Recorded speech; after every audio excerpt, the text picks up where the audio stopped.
Hello guys. जैसा कि हमने लास्ट एपिसोड में देखा था कि यूनचे अपने उस ट्रायल को देने के लिए गया हुआ था एंड वहाँ पे जैस्मीन भी उसकी हेल्प कर रही होती है, क्योंकि वहाँ पे यूनचे ने काफ़ी ज़्यादा कोशिश कर ली होती है उस फीनिक्स बर्ड को मारने की, लेकिन वो मर ही नहीं रही थी बल्कि बार बार वो आ जा रही होती है रीबर्थ करके, जिसकी वजह से यूनचे काफ़ी ज़्यादा परेशान हो जाता है। जैस्मीन उसको कहती है कि इसे मारने का कोई भी फ़ायदा नहीं है, क्योंकि जब तक तुम इसके हेड पे बने हुए उस सिंबल को डिस्ट्रॉय नहीं करोगे ये कभी भी नहीं मरेगी।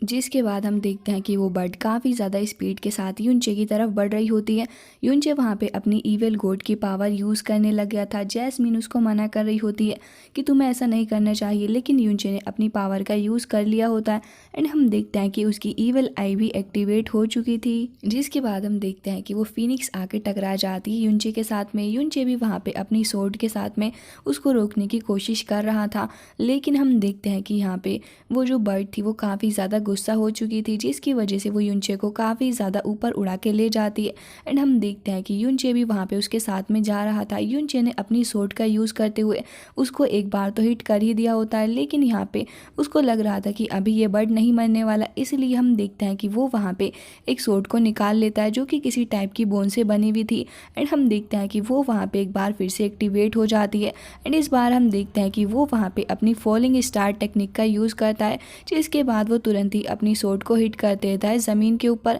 जिसकी वजह से यहाँ पे यूनचे की जितनी भी एनर्जी थी वो ख़त्म हो चुकी थी एंड हम देखते हैं कि वो काफ़ी ज़्यादा बुरे तरीके से वहाँ पे गिर जाता है। दूसरी ओर हम देखते हैं कि वो बर्ड भी वहाँ पे डिस्ट्रॉय हो चुका था ऑलमोस्ट, लेकिन साथ साथ यहाँ पे यूनचे भी काफ़ी ज़्यादा बुरे तरीके से खाई के अंदर गिर जाता है। दूसरी ओर यून भी वहाँ पे खड़ी हुई उसका इंतज़ार कर रही होती है और काफ़ी ज़्यादा परेशान भी थी वो। जिसके बाद हम देखते हैं कि क्लैन लीडर वहाँ पे आ गया था और कहता है कि मुझे तो नहीं लग रहा कि अभी वो वापस आ पाएगा, फिलहाल तो आप इतनी ज़्यादा परेशान ना हो। दूसरी ओर हम यूनचे को देखते हैं जो कि फाइनली वहाँ पे उठ जाता है और कहता है कि ऐसा लग रहा है कि मैंने फर्स्ट टेस्ट अपना क्लियर कर लिया है एंड यहाँ पे हम देखते हैं कि वो फीनिक्स आई भी अपीयर हो गई थी और उसको कहती है कि वाकई में तुम काफ़ी ज़्यादा स्ट्रोंग निकले एंड ऐसा इसलिए भी हुआ क्योंकि तुम्हारे अंदर ईविल गॉड की पावर्स हैं। जिसके बाद यूनचे हंसने लग जाता है और कहता है कि हाँ मैं काफ़ी ज़्यादा लकी निकला इस मामले में तो। जिसके बाद वहाँ पे फिनिक्स आई उसको कहती है कि फ़िलहाल ये टेस्ट तो तुमने क्लियर कर लिया है, लेकिन इसके बाद जो तुम्हारा सेकंड एंड लास्ट टेस्ट होने वाला है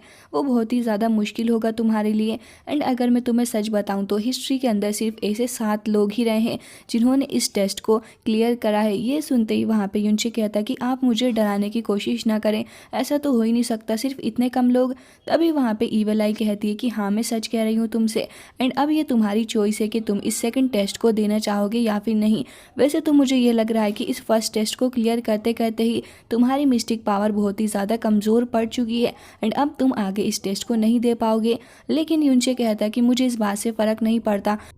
और मैं एक बार फिर से इसको ट्राई करने की पूरी कोशिश करूंगा। जिसके बाद ईविल आई उसको कहती है कि उम्मीद है तुम इसे अच्छे से पूरा कर लोगे एंड हम देखते हैं कि वो ईविल आई तुरंत ही वहाँ से गायब हो गई थी, लेकिन सडनली वहाँ पे यूनचे के स्टमक के अंदर काफ़ी ज़्यादा पेन होने लग जाता है एंड वो उससे सहा भी नहीं जा रहा होता है, जिसके बाद यूनचे बेहोश हो गया था।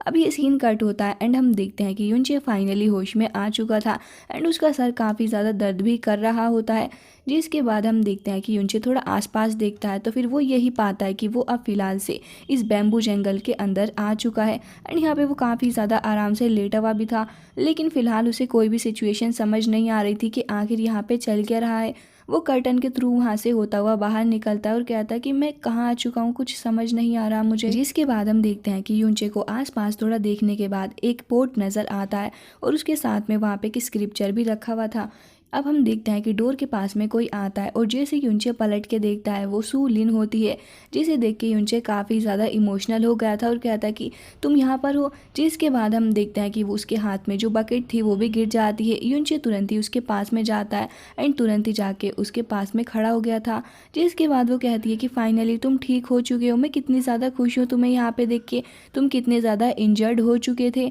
मुझे तो ऐसा लग रहा था कि काफ़ी टाइम हो जाएगा तुम्हें इस जगह से उठने के लिए। लेकिन यहाँ पे यूनचे अभी भी उसको देख ही रहा होता है और कहता है कि तुम ठीक हो, मुझे खुशी हुई ये जान के। जिसके बाद वो तुरंत ही उसको गले से लगा लेता है। वेल हम देखते हैं कि यहाँ पे सूलिन भी काफ़ी ज़्यादा इमोशनल हो चुकी थी एंड वहाँ पे वो उसको कहती है कि चलो अच्छी बात है युनचे कि अब तुम होश में आ चुके हो, लेकिन अब मैं तुमसे यही रिक्वेस्ट करूँगी कि तुम उस रिवेंज के बारे में भूल जाओ जो कि तुम लेना चाहते थे हमारे लिए,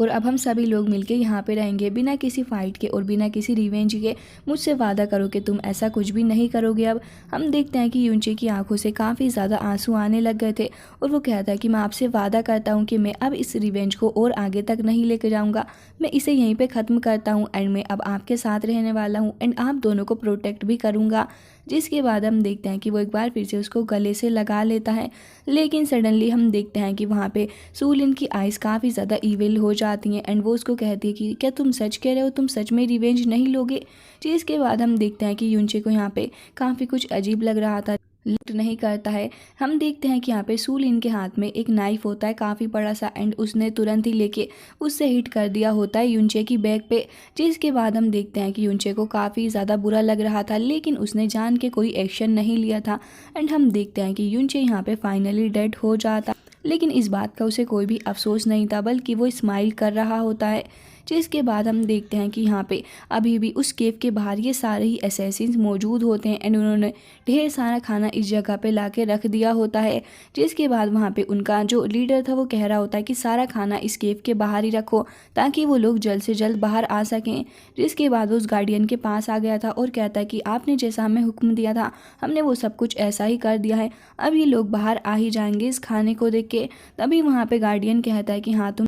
तुमने बिल्कुल सही किया, अब बस हमें इंतज़ार करने की देर है क्योंकि ये लोग बस आते ही होंगे बाहर। जिसके बाद हम देखते हैं कि वो सभी लोग वहाँ पे काफ़ी सारा खाना लाके और डाल रहे होते हैं। अब ये सीन कट हो जाता है एंड हम युनचे को देखते हैं जो कि फाइनली उस ईविल आई के सामने खड़ा था और कहता है कि चलो ठीक है मैं हार गया, तुमने सही कहा था, ये टेस्ट वाकई में बहुत ही ज़्यादा मुश्किल होने वाला था। लेकिन हम देखते हैं कि ईविल आई उससे काफ़ी ज़्यादा इम्प्रेस हो चुकी थी एंड वो वहाँ पे उसको कह रही होती है कि भले ही तुमने इस टेस्ट को फेल कर दिया है, लेकिन जब तुम्हें पता था कि उसके हाथ में नाइफ है तुमने तभी भी कोई भी एक्शन क्यों नहीं लिया, क्या तुम सच में अपनी फैमिली से इतना ज़्यादा प्यार करते हो। जिसके बाद हम देखते हैं कि युनचे उन सभी मोमेंट को याद करते हुए कहता है कि हाँ बिल्कुल उसने मेरी काफ़ी ज़्यादा हेल्प करी है एंड अगर वो मुझे मार भी देती है तो फिर मुझे इस बात से बिल्कुल भी फ़र्क नहीं पड़ता है एंड मैं काफ़ी ज़्यादा गिल्टी हूँ कि मैं उन्हें कभी भी प्रोटेक्ट नहीं कर पाया और ये सब कुछ मेरी ही गलती थी। फ़िलहाल मैं इस टेस्ट को हार चुका हूँ एंड मुझे इस बात का कोई भी गिल्ट नहीं है। तभी वहाँ पर वो फीनिक्स आई उसको कहती है कि